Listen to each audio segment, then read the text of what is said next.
Smart Ideas avec Olivier Blanchard, bonjour. Bonjour Thomas. Bienvenue, vous êtes le directeur général de Flora Food de Groupe pour la France et la Belgique, groupe néerlandais si je ne me trompe, créé en 2019. C'est quoi le périmètre de ce groupe ?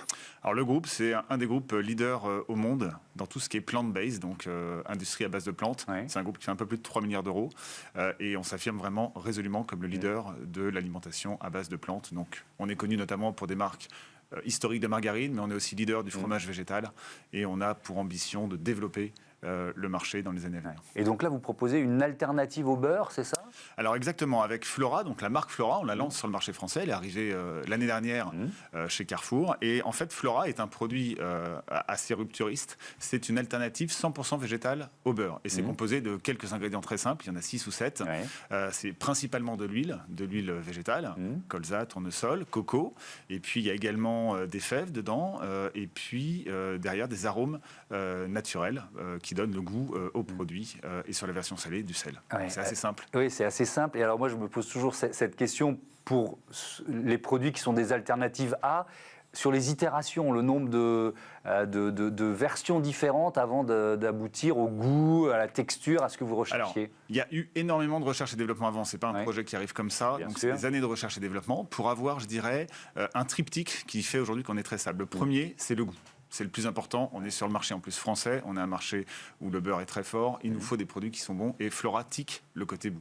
Le deuxième pilier, c'est un pilier environnemental. On est à la fois sur une recette, comme vous le dites, qui a été testée depuis très longtemps, qui propose réellement une alternative végétale au beurre, parce qu'on est sur une texture et un goût qui est vraiment quelque chose de nouveau sur le marché. Et puis on a également des conditionnements où on est la première marque à proposer une barquette 100% en papier. Donc là aussi, c'est facile de le dire, c'est pas facile à faire, et c'est la seule marque. Quand vous êtes sur un marché absolument dédié sur le plastique aujourd'hui, on n'est que sur des barquettes en plastique, donc c'est la première marque à être par son contenu et son contenant vraiment très saine sur le plan environnemental. On parle de 80% d'empreinte carbone en moins par rapport au beurre. On reviendra sur le contenu, mais sur le contenant, effectivement, il y a quelques impératifs. Ça a dû être compliqué de réussir à faire un emballage 100% papier, parce que, moi je pose des questions de béotien, mais le plastique a quand même beaucoup d'avantages et le papier en a moins. Moi je pars de ce principe, donc comment vous avez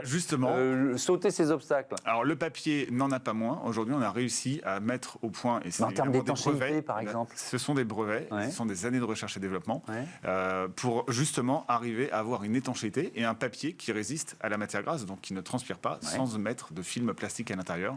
Donc c'est de la recherche, de la technicité, et là on tombe vraiment dans de l'ingénierie, mais qui permettent aujourd'hui de contribuer à la décarbonation et à un usage moindre de plastique. Et sur le contenu, pourquoi c'est important d'avoir une alternative au beurre, une alternative végétale? En quoi l'impact carbone est plus faible? Alors l'impact carbone est plus faible. Alors en quoi c'est important déjà? C'est que réduire l'empreinte carbone, c'est quelque chose qui est indispensable. Et notamment l'alimentation contribue massivement au niveau mondial à produire malheureusement du CO2. Donc le végétal, pourquoi c'est une alternative qui est intéressante? C'est qu'en fait, au lieu de passer par l'animal, vous passez directement de la plante qui en grandissant stocke du carbone, fait des graines, et à partir de ces graines, vous faites de l'huile par un process de fabrication qui est très simple, je vous l'ai décrit, c'est 6 produits, donc c'est relativement simple à faire d'un point de vue technologique, et c'est beaucoup moins émetteur de CO2 que l'alternative qui passe par le monde animal. Donc c'est important dans la décarbonation de pouvoir développer les filières végétales, et ça la plupart des enseignes le font en France, mais aussi massivement en Europe, et d'autres pays sont largement plus avant-gardistes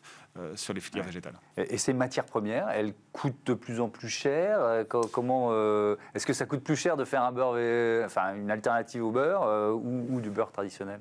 Alors, on est sur l'ensemble des matières premières, que ce soit le beurre, on a vu une inflation massive ces derniers mois, que ce soit les huiles, aujourd'hui on voit une inflation également, on est entre 20 ou même 70% pour certaines huiles. Donc on est sur une inflation qui est très forte. Par contre, sur le positionnement prix du produit final, les distributeurs aujourd'hui pratiquent un prix sur Flora, on va dire qui est un juste milieu, donc on est moins cher que le beurre, et on propose donc dans un contexte d'inflation une alternative en plus intéressante pour le consommateur et pour le portefeuille. Merci beaucoup Olivier Blanchard, et bon vent à Flora Food. Merci à vous. Et à bientôt sur Be Smart for Change. Merci à toutes et à tous de votre fidélité. Je vous dis à très bientôt sur la chaîne des Audacieuses et les Audacieux. Salut.